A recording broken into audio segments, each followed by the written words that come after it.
વધુ એક સમાચાર ભાવનગરના મહુવાથી મળ્યા છે, તેની પર નજર કરી લઈશું। સમાચાર મળ્યા છે વેલ માછલી મામલે। મહુવામાં પોલીસે વેલ માછલીનું એમ્બરગ્રીસ પકડ્યું। આપને જણાવી દઈએ સમાચાર। મહુવા એએસપી અંશુલ જૈન તેમજ તેમની ટીમે એમ્બરગ્રીસ પકડ્યું છે, જે ઇન્ટરનેશનલ માર્કેટમાં તેની વેલ્યુ ઘણી જોવા મળી રહી છે। મસ્ત મોટા જથ્થામાં ખૂબ જ કિંમતી એમ્બરગ્રીસ પકડ્યું છે। ગાયત્રી મંદિર સામે આવેલા ભવાનીનગર પાસેથી આ જથ્થો ઝડપાયો છે, જે ગેરકાનૂની છે। અંશુલ જૈન સાહેબ તેમજ નાસ્તા ફરતા સ્ક્વોડ ટીમે કાર્યવાહી કરી। એએસપીની ટીમ, ફોરેસ્ટ વિભાગ, એફએસએલની ટીમ ઘટના સ્થળે। આપને જણાવી દઈએ સમાચાર।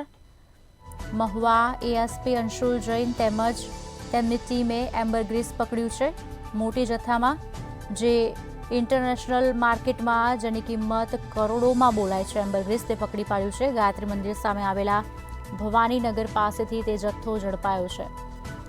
અંશુલ જૈન તેમજ તેમની સ્ક્વોડ ટીમે આ કાર્યવાહી કરી છે।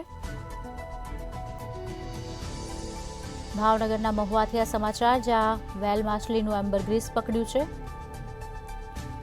મહુવા એએસપી અંશુલ જૈન તેમજ તેમની ટીમે મોટી માત્રામાં ખૂબ જ કિંમતી એમ્બરગ્રીસ પકડી પાડ્યું છે। મોટા પ્રમાણમાં જથ્થો ઝડપાયો છે એમ્બરગ્રીસનો, જેની ઇન્ટરનેશનલ માર્કેટમાં કરોડોમાં કિંમત બોલાય છે અને તેની તસ્કરી પણ થતી હોય છે, જે હવે રોકવામાં આવી છે।